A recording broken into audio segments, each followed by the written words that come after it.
and the senator, who has a lot more experience at this than I, believes that that's very difficult to do, I would be okay with the appellate judges. But at the local level, I think the voters do a good job, and I'd continue that.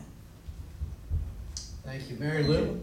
Thank you. Well, I'm not a lawyer, so I don't know the judges personally, and I haven't been in front of them. But what I do know is that people have a right to elect who they want there. Also, you know, it would be nice to know their merits and how they got to that spot.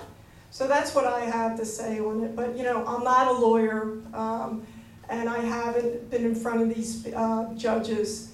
But you do need to pick the judges on a merit basis, I feel. Thank you. So you would be in favor of changing from the ballot to merit appointment? You know, I feel I would be, yes.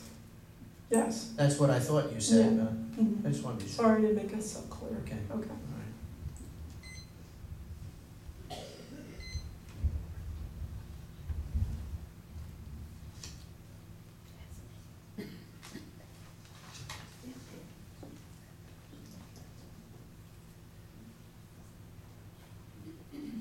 I think we'll go next to, Ruth, you're going to go first this time. On education. We have just learned about the governor's veto of a comprehensive education bill, one that has 20 or so important reforms and improvements to a system in need. His explanation is that the bill contained one provision that he alleges is unconstitutional. Leaving aside the merits of his argument, can you explain how such a question was not sorted out and resolved before the bill hit his desk? Are we now going to have a costly court battle to settle something that should have been discovered and resolved between the branches well in advance? How would you propose to retrieve and pass the 20 or so reforms our education system needs and deserves? Well, I think that it's unfortunate because the governor is the last one to get a bill. It at first, you know, can either be passed through the House and the Senate, and then they both have to have concurrence. And that someone along the way, obviously, if one issue is unconstitutional, this bill never should have been rushed through and should have been presented before to the governor for the governor to have to do this. Because if he would sign it, and then it would be determined to be unconstitutional, it doesn't go forward anyway. And all the important issues that we all care about, because I'm a very strong proponent of public education. All 4 of my children went through public schools. I think that education is the equalizer. I am very much in favor, and there's been statistics to show that early childhood education is what really moves our children forward and prepares our children. And every child that graduates from high school, that 50%, I think, of all the people that the young adults that are in prison do not have finished high school. So education truly is something that we need to pay attention to, and these are very important bills. Now, how I would solve this is that bills shouldn't have these multiple amendments on them. And this is what creates the problem. There should be an issue that needs to be addressed, and every issue should have a vote on its own right, and rather on what is correct, and everyone should be able to vote it up and down.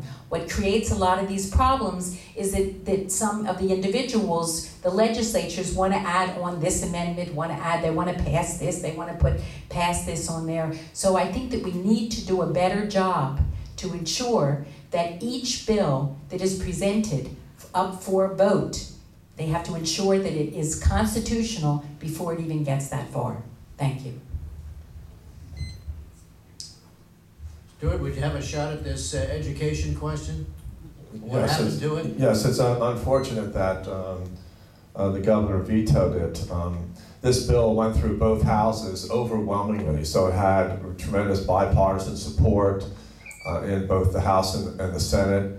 And And obviously, the staff and others reviewed this legislation for constitutionality. They do. The Legislative Reference Bureau, first of all, when you introduce a bill, the Legislative Reference Bureau is the one who drafts it. We don't draft it, our staffs don't draft it. It's a nonpartisan group that reviews your proposal, your ideas, and then they draft it, and they do a review of constitutionality.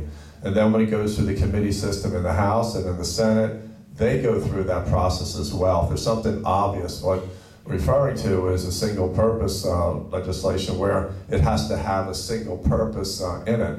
And they look at that all the time because the courts have been very, very stringent in their review of our bills. And so that's a question that they look at those things all the time.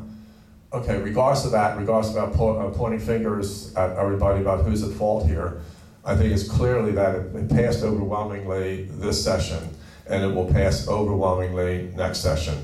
I mean, he has now vetoed it, and so I think it's important for us to act very quickly and expeditiously to address that issue that he's raised, because it's a legitimate issue. We have to respect what the governor's position is, and then address that issue, and then pass these reforms early next session. And I think, no question, that will happen.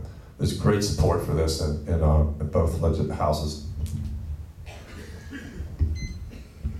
Mary Lou, and please say something about why you think, or how you think the governor might have tipped his hand earlier. Why didn't this get solved? I don't know, and I don't think you know, and this is what I'm saying. We need better people in government. We need them to act professional, and before it gets to the governor's desk, it needs to know. Like Ruth said, why wasn't this known? This is wasting time. This is costing you money. This is going to, again, come up through the system and take all the time. This is really important about school taxes in schools. You know, if the state gives more into the school system, it's going to lower seniors' taxes, hopefully, and all of our taxes. That's really important. But it's important for our kids to get it right. You know, when my 17-year-old was 4, a teacher called me and said, he won't do his work. And she said, I asked him why, and he said, I'm an American citizen and I have rights. You know, it's just, they have rights, but we have to protect them. And it's just, this is not a good business that's being run. Please, let's put in the normal people that know the rights and want to work for our children. Thank you. My turn? Kate? Yes, Kate. First of all, I don't believe for 1 second that the governor actually thought the provision relating to tax-exempt status for charter schools was unconstitutional. I think that was his excuse. Secondly, the legislative process is admittedly messy. Think about the United States Constitution.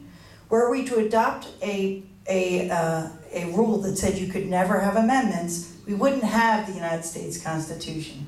Arguably the most important part of the United States Constitution are the Bill of Rights. Those are amendments. In fact, the ratification of the Constitution only occurred because the Bill of Rights was promised. That's how it works. So I don't think we have any kind of constitutional crisis in Harrisburg or in Washington. I think the legislative process is a little bit messy, and I don't believe the governor accurately related the constitutionality of that provision. I think he just didn't like it. By the way, he was a little bit confused about his role. Courts declare things unconstitutional, not governors. That's the court's role, and if he really thought it was unconstitutional but otherwise not objectionable, he should have signed the bill, and if he were correct and not looking for an excuse to veto a bill that both houses passed in a bipartisan way, then he would have let the courts make the call on constitutionality. That's their job. Thank you all very much. I think these folks are pretty well warmed up now, and they might be ready for you to bring some questions from the floor. So let's go in that direction. Just a word about the process here. When you have a question that you would like to put, please raise your hand. We have 4 mic handlers around everywhere, and they will come to you with a microphone. When you get the microphone, please wait to be called on by me. I'll try to be fair and pick them all around. When you have the microphone and I call on you, please, you get 1 minute to ask a question, and it must be directed to one person. Take your choice. Oops.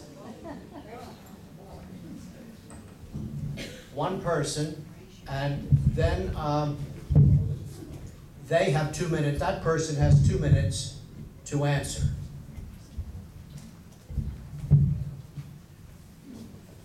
After you've asked your question, please give the microphone back to the microphone handler so we can move it on to the next person. All right, take microphones, please. I'd like to address this to Senator Greenleaf. I have over the years had correspondence with him involving my husband and my interest in prison affairs and prison volunteer work. We are now in the process of building another prison out near the Graterford prison, and from what I have seen, there has not a heck of a lot being done to help prisoners prepare for getting out and to give them a sort of a halfway place where they could get out but still have a fair amount of restriction and gradually get used to being on the outside. Many of the men have learning disabilities. To my knowledge, there are no specialists at Graterford who can help people with learning disabilities to learn, to read, to write, that sort of thing.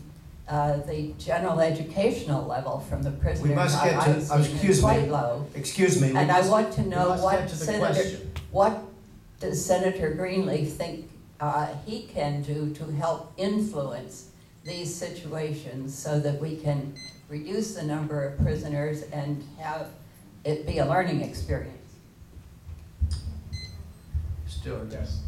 Yes, thank you for asking that question, because I am the chairman of the Senate Judiciary Committee and have been involved in issues such as this. And we've been really tough on crime over the last 30 years, but that system of law enforcement is really a failure. And we've seen that because our prison population continues to grow astronomically. We're adding 2,000 new prisoners to our state prison system every year. That means we have to build a new penitentiary every year at $200 million the cost of building it, and $50 or $60 million to operate it. Punishment